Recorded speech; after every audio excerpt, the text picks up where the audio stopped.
lequel ils souhaitent mettre en place une gouvernance partagée. On a introduit ce matin aux étudiants une grille de lecture de la gouvernance qui est tirée d'un ouvrage qui s'appelle Micropolitique des groupes. Voilà, donc je le repartage peut-être une nouvelle fois pour que vous ayez de nouveau tous bien en tête cette grille de lecture. Ah bah, Arnaud le fait, merci Arnaud. Voilà, donc plusieurs manières de représenter, d'analyser la gouvernance. Ça peut être à travers de la structuration de l'exercice du pouvoir décisionnel, donc les lieux de décision, identifier les personnes qui y participent, la composition, comment les modalités sont prises, typiquement les types de vote, consentement, etc. Donc les modalités de l'exercice du pouvoir décisionnel, se représenter le suivi de la décision, donc les modalités de contrôle, les dispositifs de contrôle, pardon, et enfin pouvoir évaluer la prise de décision. Voilà, donc gardez bien en tête cette grille de lecture. Et donc, regardez également à travers l'intervention de Maxime, ce qu'il va penser est moins en effet les outils, enfin, contrairement à peut-être l'Hôtel Pasteur qui a une histoire de plus de 10 ans où ils ont eu le temps de travailler, les rites, les outils de prise de décision. Là, ce qui va nous intéresser vraiment, c'est comment on est au début d'un projet et on essaye d'identifier quels enjeux de gouvernance on a et quels outils on peut y mettre en place pour y répondre. Voilà. Et une autre, peut-être, si j'essaye d'orienter la discussion, une des dernières questions posées à Gonella était la question de la domination d'un groupe par rapport à un autre qui se retrouve dans la manière dont les décisions sont prises. Et je trouve que là, les exemples que Maxime va nous présenter sont assez éclairants par rapport à la question de la domination et comment on essaye d'y remédier. Voilà, Max, c'est à toi. Ok. Alors, attends, je rechemine un peu du coup. Donc, en effet, je vais vous parler plus spécifiquement d'un des projets que je mène. Rapidement, je présente la manière que j'ai de travailler parce que ça peut éclairer.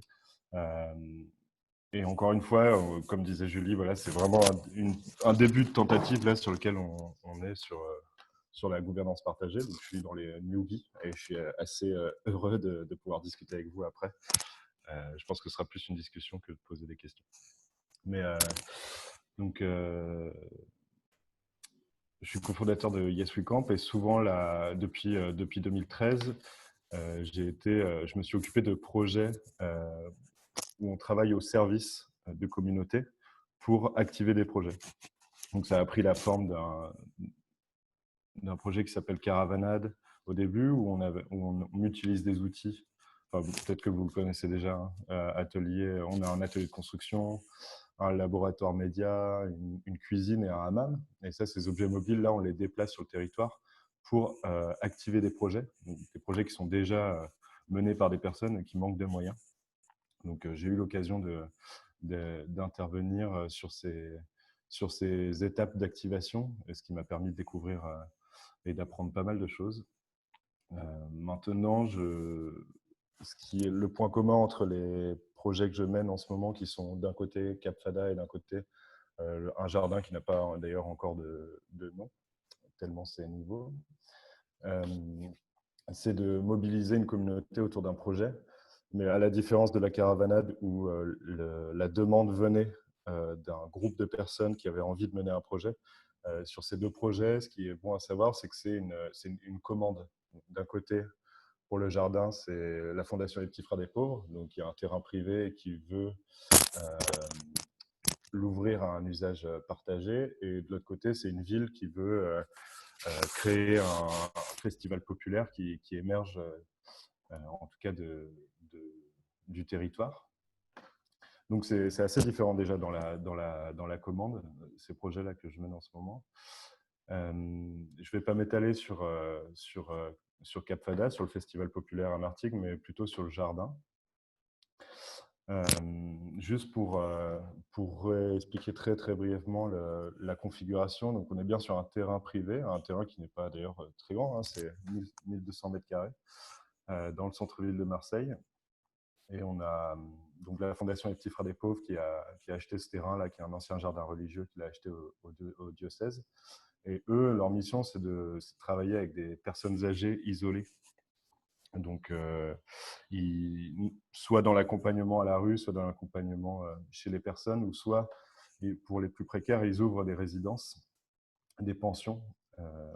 Et donc là, c'est de ça dont il s'agit. C'est un bâtiment, une pension qui donne sur un jardin. La plupart du temps, ce type d'opération, dans ce type d'opération, les jardins restent uniquement à la disposition des résidents.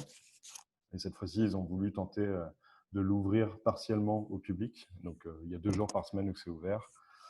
Et nous, notre travail, là, c'est pendant une période qui s'étale de 1 an à 2 ans, d'arriver à construire une gouvernance partagée de ce site entre le voisinage, les habitants, donc on appelle les habitants les résidents de la pension, les associations locales et le propriétaire. Donc le propriétaire qui ne gère pas directement le site. Je ne sais pas si c'est clair, mais en tout cas, on a commencé ce projet-là, on a commencé à l'aménager le 11 mai. On l'a ouvert il y a 2 semaines, 3 semaines, donc c'est vraiment le tout début. Et avant ça, du coup, pendant le confinement, j'ai suivi une formation qui est... Alors, pardon, excusez-moi, parce que juste... Je suis désolé.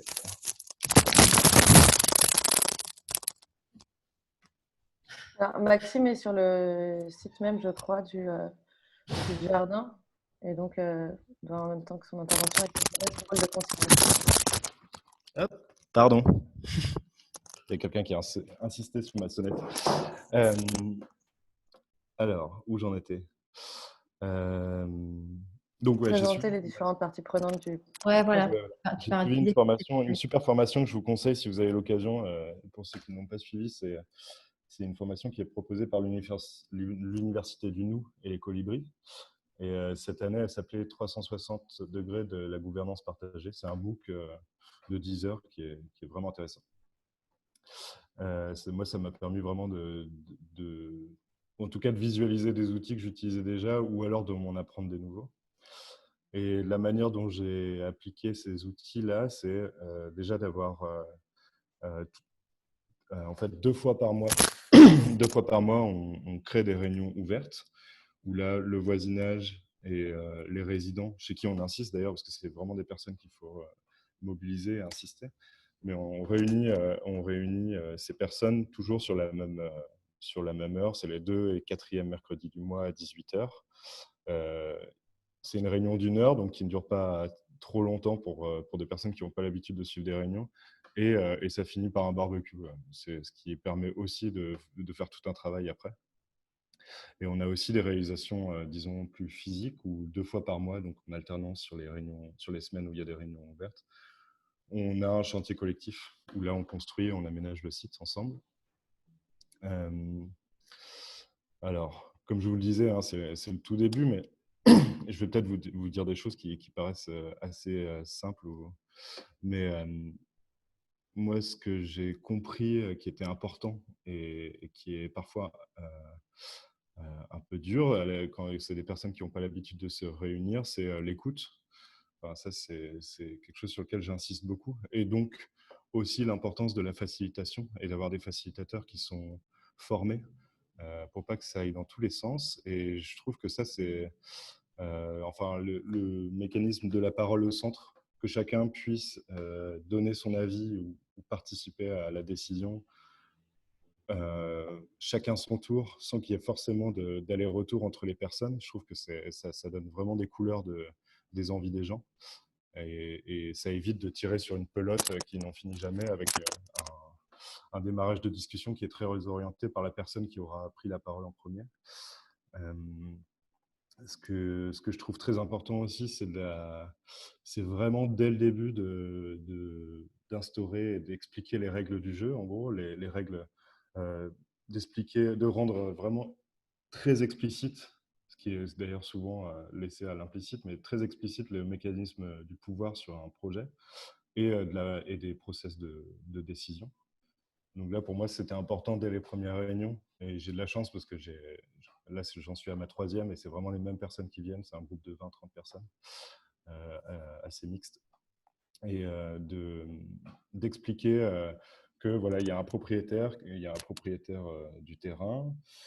Ce propriétaire-là, on est sur une convention d'occupation précaire, c'est-à-dire que si le propriétaire un jour décide d'arrêter le projet, il en a le pouvoir.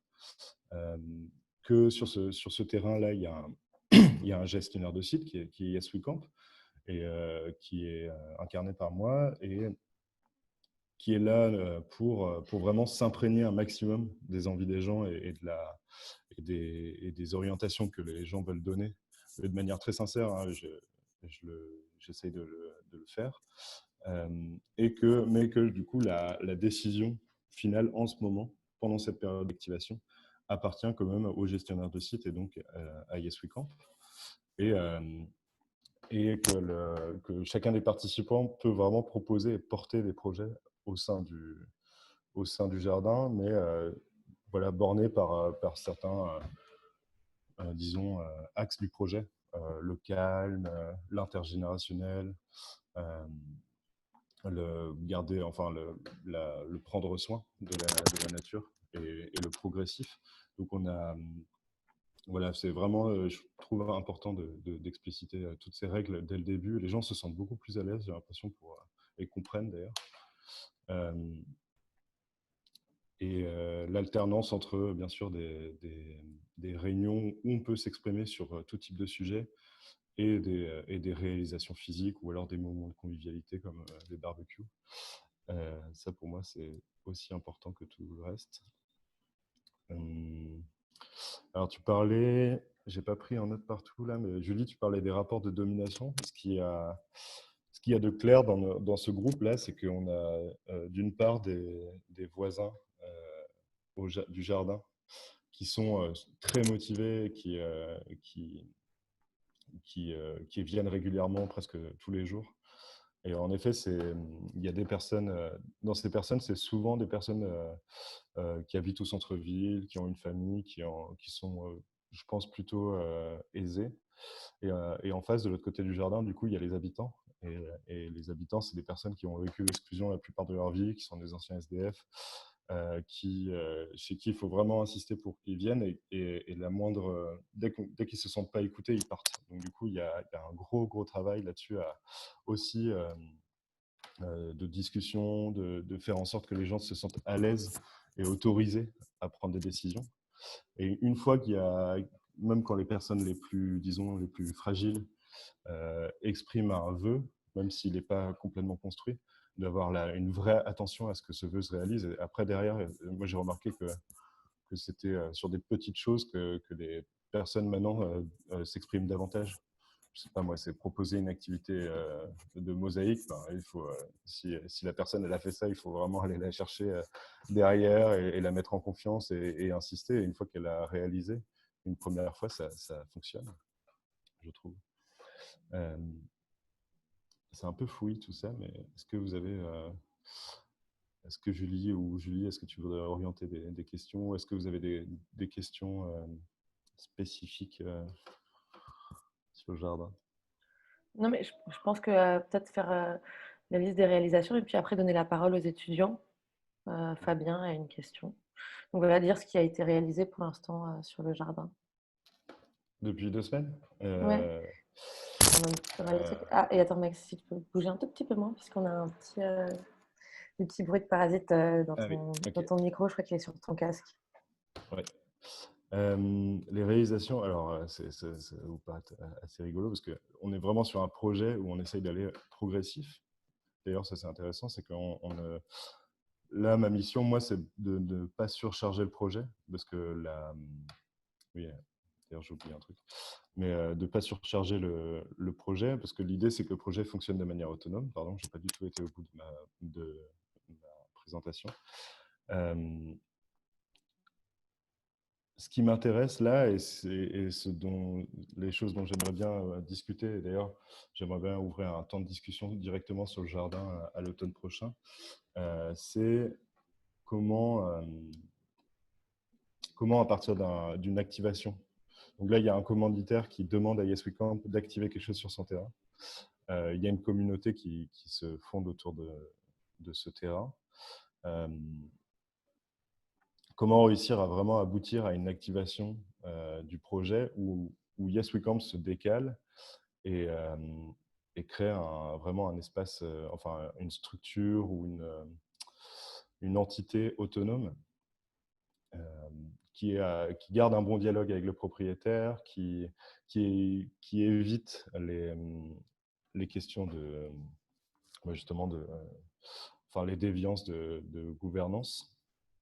Et comment matérialiser ça?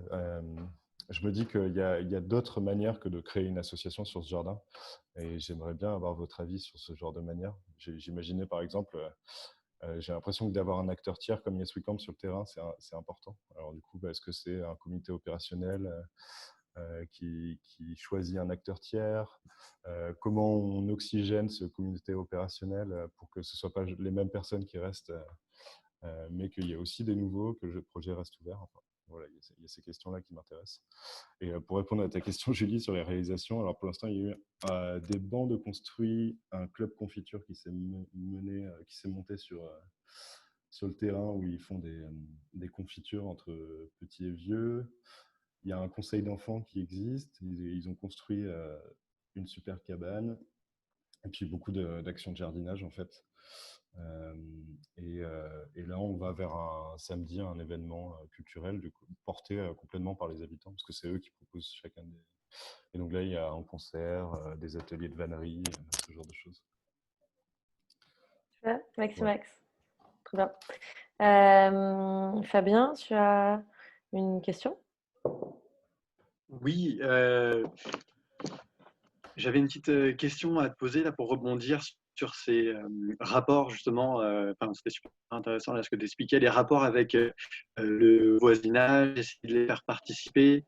En gros, est-ce que tu n'es pas confronté dans ces conseils à des freins, tout simplement? On sent que le projet il n'est pas forcément souhaité au départ par tout le monde. Du coup, est-ce que dans les gens qui s'expriment, il n'y a pas tout simplement des gens qui disent non, mais en fait, ce qui serait bien, c'est que vous ne fassiez pas ces projets. Est-ce que voilà, dans la prise de parole des uns et des autres, il n'y a pas plein d'empêcheurs de tourner en rond qui freinent vraiment l'avancée du projet, quoi? Alors, pour le coup, non. Ça n'est pas encore arrivé. Je pense que ça pourrait arriver parce que les réunions sont ouvertes. Et d'ailleurs, ce serait intéressant de s'y coller. Hein. En fait, pour le coup, c'est un projet qui était très désiré parce que c'est une friche. C'est vrai que je ne l'ai pas contextualisé, mais c'est un très beau jardin religieux qui est entouré de tours d'habitation. Et les personnes n'ont jamais eu le droit d'y accéder. Et donc, il y a vraiment une envie depuis longtemps. Pendant le confinement, j'ai reçu plusieurs textos où les gens disaient non, mais il faut vraiment l'ouvrir, c'est maintenant qu'on en a besoin. C'est vraiment, pour le coup, dans une ville qui est minérale et où les espaces verts disparaissent, il y a vraiment une vraie volonté à l'utiliser, ce jardin. Donc, je n'ai pas eu ce genre de cas, donc je ne pourrais pas y répondre directement. Mais en effet, ça peut arriver. Enfin, ce changement de posture, là, il n'est pas anecdotique, quoi. C'est quand même une commande, disons, institutionnelle ou alors privée qui a envie sur son terrain qu'il y ait des choses qui se passent pour ses publics à eux. Mais pour l'instant, ça se passe. J'ai pas eu ce genre de cas qui ont Et émergé. moi, ce que je trouve intéressant dans ta réflexion aussi, Maxime, et ça fait un peu écho à l'expérience de l'hôtel Pasteur, c'est que tu te demandes comment en fait un petit groupe d'habitants qui va venir peut-être régulièrement faire un potager ou des ateliers justement ne verrouille pas les usages de ce jardin et que peut-être que pendant 6 mois, ça va être des ateliers de vannerie, mais ensuite 6 mois avec des nouveaux habitants ou qui auront pris confiance en eux et qui auront envie d'utiliser ce jardin, ils pourront avoir la place sur un petit terrain finalement, 1200 mètres carrés. Voilà, et je dis que ça fait référence aussi à l'expérience de l'hôtel Pasteur, puisque l'hôtel Pasteur, la règle d'utilisation, alors je sais jamais, je sais que c'est jusqu'à 3 mois, mais le début, je me souviens jamais de ces 3... On dit 3 heures, mais des fois on dit 1 heure. 3 heures. Voilà. Ok, d'accord. Pas très long. Et donc, c'est une utilisation de 3 heures à 3 mois et dans quelle mesure, en fait, rien que ces règles d'usage permettent de garder une gouvernance ouverte. Oui, en effet, c'est intéressant là-dedans. Ça a émergé assez naturellement dans notre manière d'aménager le jardin, justement. C'est, alors déjà, dans les axes du projet, il y avait que du commun, donc pas de parcellaire. On ne va pas confier des parcelles sur ce jardin-là à des personnes ou à des associations.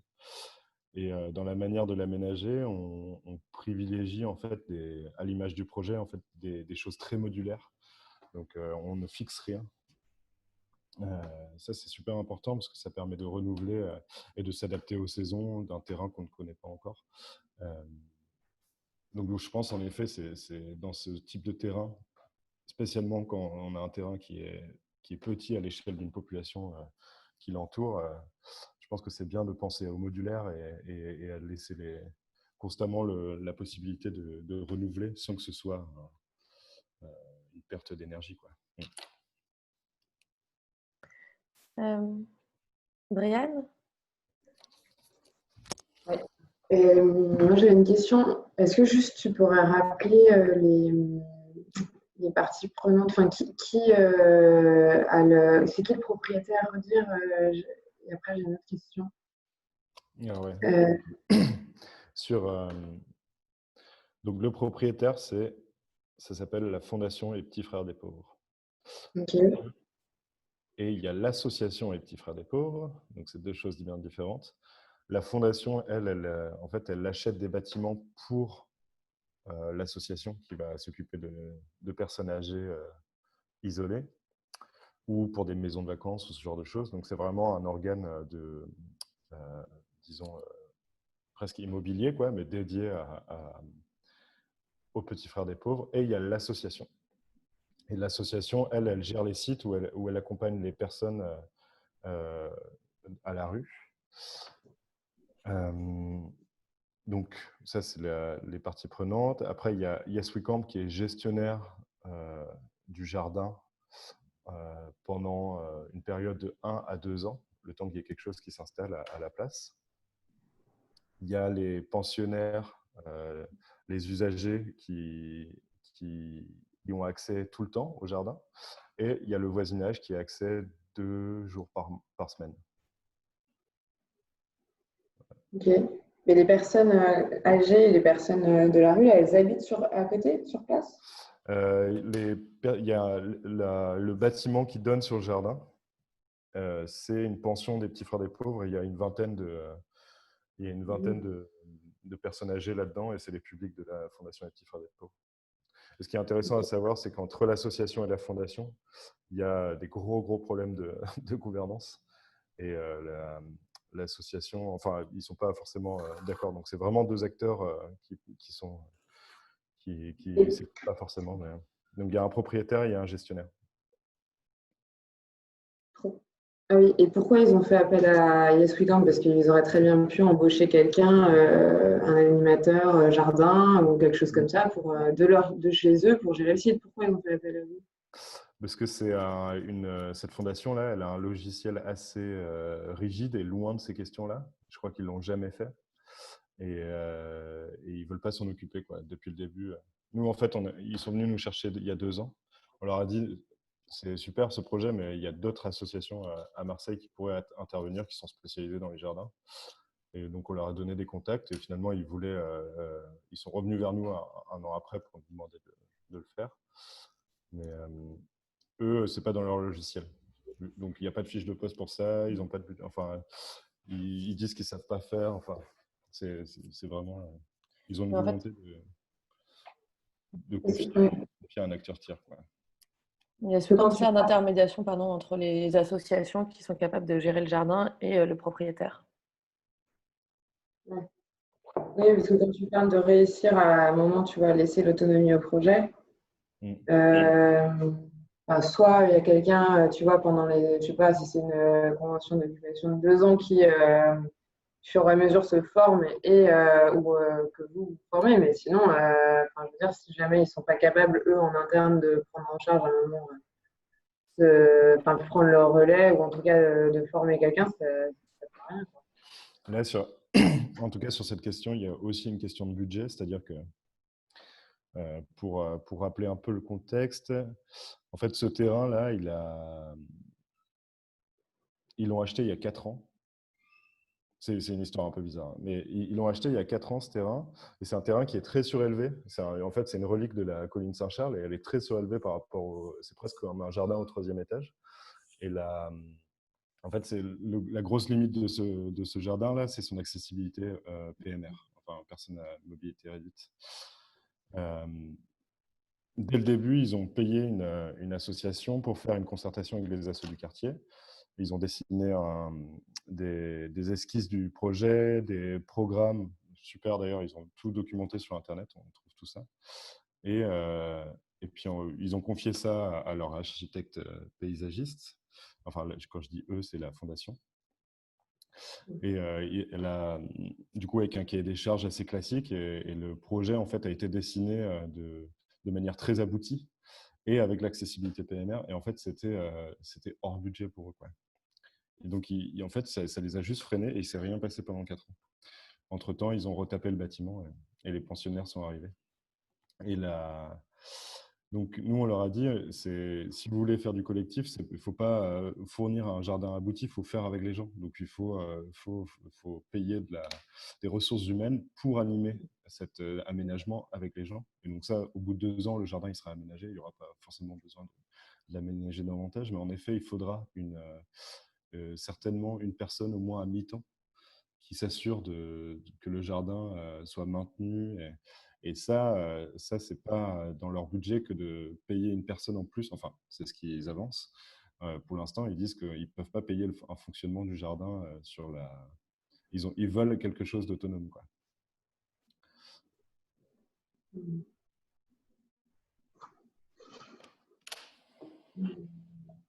Pierre et Oui.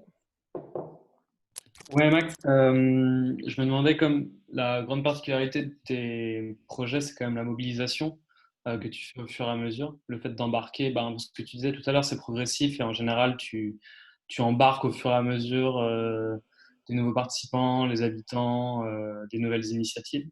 Est-ce que tu penses ta gouvernance évolutive un peu en te disant, quand je la commence, il y aura peut-être 10 personnes, mais au bout d'un an, il y aura peut-être 40? Est-ce que tu la penses évolutive ou est-ce que tu te dis, bah non, en fait, je fais la matrice dès le début et elle a vocation à accueillir cette montée en puissance? Disons que je l'ai pas prévu enfin, les manières de l'adapter au réel, mais que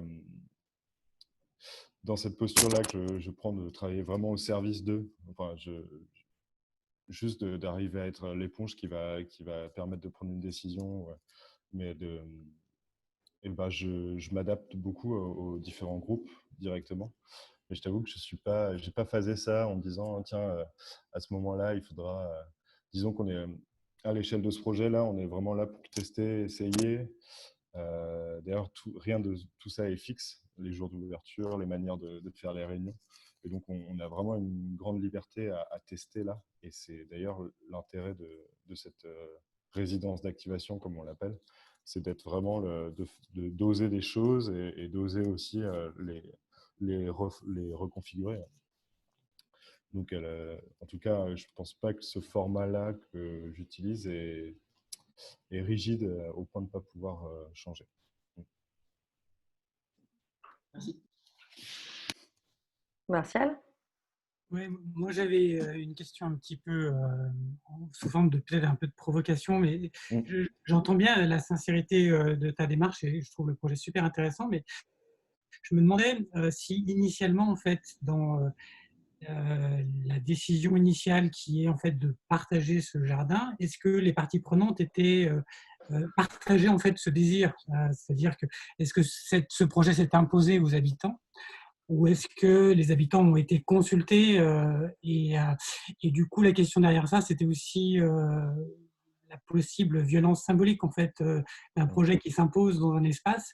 et qui n'est pas désiré par les parties prenantes, enfin par les habitants, par les gens qui le vivent, et que cette nécessité du partage peut être une nécessité perçue de cette manière uniquement par l'extérieur et pas de l'intérieur. Donc c'était un peu cette question-là. Est-ce que du coup, progressivement, il y a eu est-ce que ce désir était présent au départ ou est-ce qu'il y a eu une forme d'appropriation en fait par les personnes?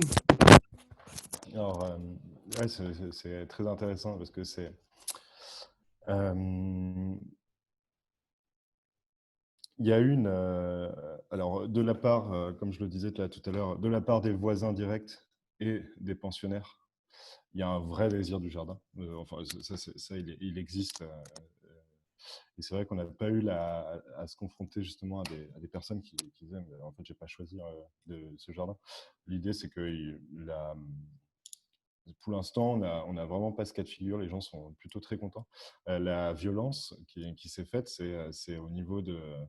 on a un propriétaire, Fondation Les Petits Frères des Pauvres. On a une association qui gère la pension.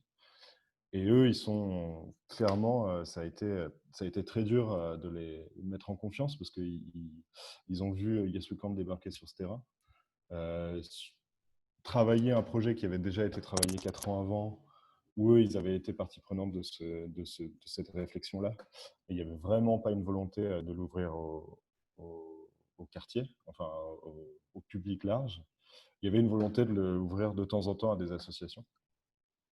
Et donc, je pense qu'en effet, l'aspect non désiré de ce projet-là, il se joue surtout dans les équipes de la pension qui ont peur qui ont clairement peur de l'impact négatif que pourrait avoir, je sais pas moi, une trop grande appropriation du terrain, ou qu'il y ait trop de gens qui viennent, ou qu'il y ait des contacts entre des publics toxicomanes et leur public fragile. Enfin, c'est surtout à ce niveau-là que ça s'est joué. Et je pense qu'il y a beaucoup de...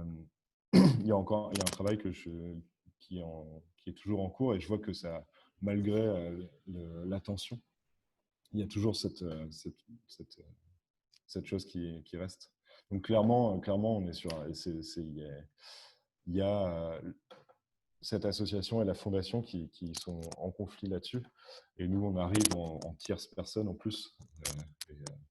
Il faut réussir à faire en sorte que ces personnes-là trouvent leur manière de s'impliquer. Et est-ce que dans les espaces du coup de gouvernance, ces peurs, elles sont légitimes, c'est-à-dire qu'elles trouvent un espace d'expression et si oui, sous quelle forme?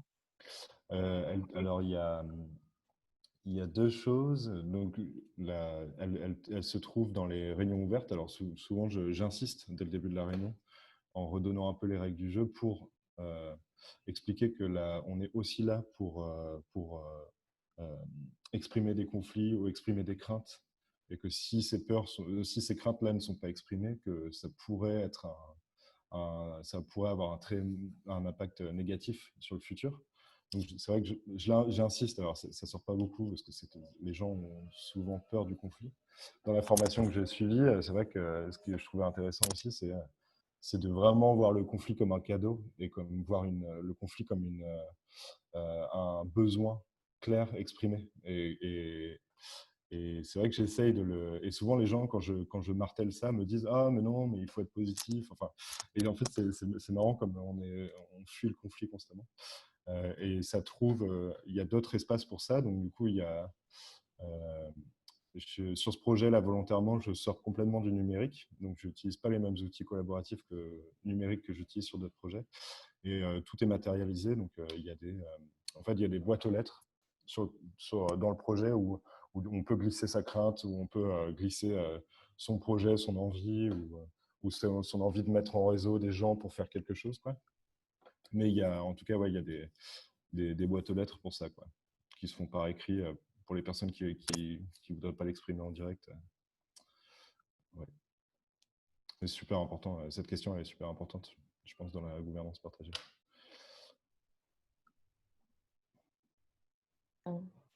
Merci Max. Est-ce que vous avez d'autres questions sur les différents outils ou peut-être aussi dans une discussion.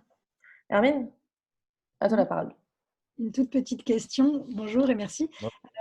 Du coup, si j'ai bien compris, c'est la fondation qui fait venir Yes We Camp et qui l'impose un peu à l'association qui gère la pension. Comment est-ce qu'ils ont justifié le fait de faire appel à vous?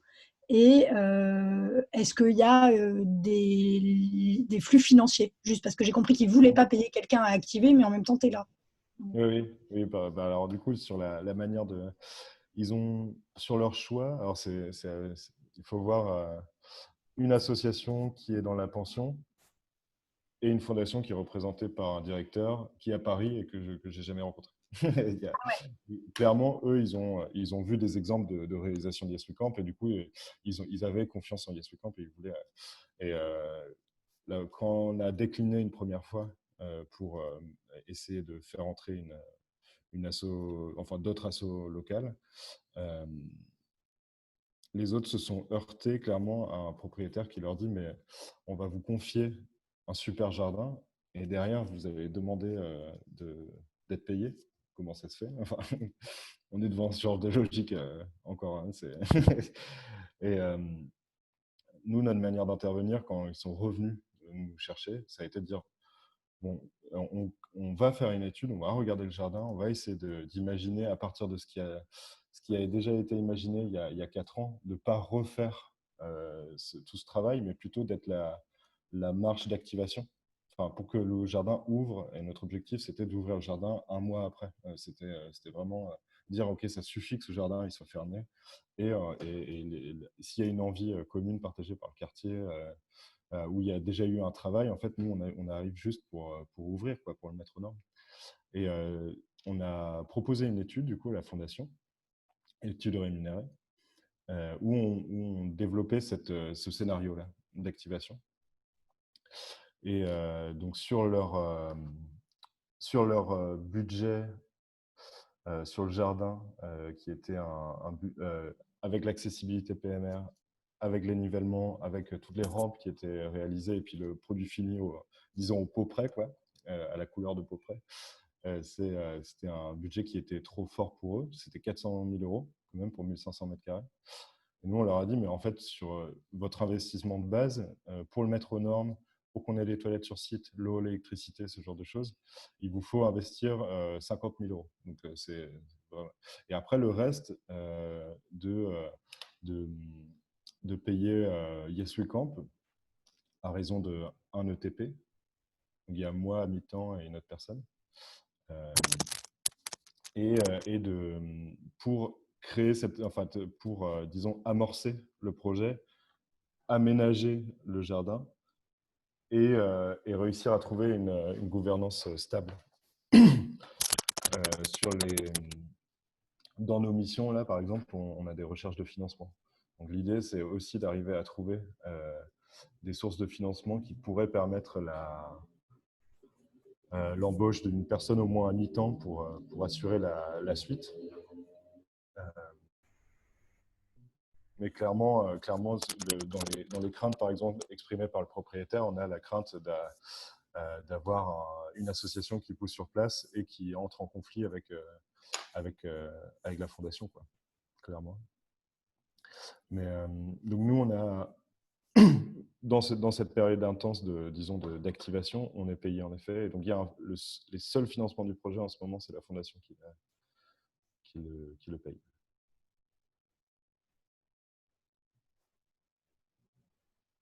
Et comme tu disais, ils ont peur que se crée l'association du jardin, qu'elle s'autonomise, qu'elle décide d'avoir une espèce de droit de regard sur... Ils envisagent que ça puisse exister, mais ils ont très peur et ils demandent constamment mais qui va être dans le conseil d'administration. Enfin, disons qu'ils prennent quand même, malgré tout, ils prennent quand même un risque sur ce jardin. Et l'enjeu qui est pour moi un des enjeux les plus importants de ce projet, c'est de réussir cette activation-là. Parce que c'est quelque chose qui se fait trop peu, je pense, en France, et on en a besoin à Marseille, avec le peu d'espace vert qu'on a ici, c'est de réussir à ouvrir des terrains privés à des usages partiels publics.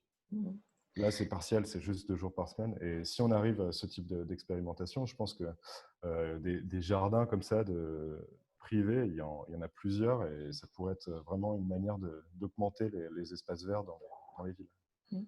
Oui, on voit qu'en fait, il y a toujours, de manière générale, cette crainte du propriétaire privé de la dépossession de son jardin à des fins qui ne lui vont pas. Et se poser la question de justement la place du propriétaire privé dans cette gouvernance, d'essayer de le faire participer de manière un peu active, peut être une des manières comment dire, d'enlever ces craintes-là, de baisser en tout cas. Benjamin, tu as une question? Ouais, je voulais savoir si pour contrer cette crainte et tu vois ce type de fondations qui ont beaucoup de foncier et qui souvent hébergent plein d'activités, est-ce que c'est complètement inenvisageable en termes de culture que d'entreprise que ce soit la fondation qui héberge la création d'un jardin et qui du coup héberge potentiellement l'ouverture d'autres jardins? Parce que monter un poste ou héberger une personne à temps partiel juste pour ce jardin, je conçois que ce soit impossible pour eux, mais que si cette expérimentation elle marche pendant 1 an, est-ce que tu envisages de leur proposer, eux, de monter ça en interne? Ce qui potentiellement peut aussi vachement enlever la peur de perdre le contrôle. Oui, en effet, c'est une discussion d'ailleurs qu'on a eue, je crois, tous les deux. Et je pense que c'est une très bonne piste. Après, voilà, je sais, il faut, si on trouve des financements qui viennent appuyer, parce qu'il y a quand même une volonté de l'ouvrir au public. Donc, moi, je trouve ça intéressant aussi que ce poste-là soit subventionné. C'est pas déconnant. Mais en effet, si on arrivait à trouver des financements qui leur permettent, eux, de tenir un poste sur ce type d'action, et je pense que ce serait une des manières de faire exister le projet de manière saine pour les propriétaires et pour le voisinage, je pense. On arrive au bout du temps imparti. Merci Max pour cette intervention. Et puis bravo. Et on vous donnera des nouvelles du jardin et de la suite. Et c'est surtout toi qui pourras les donner puisque tu seras dans le DU avec nous. Merci beaucoup. Je retourne au jardin du coup. Ciao. Allez, ciao tout le monde. Merci beaucoup.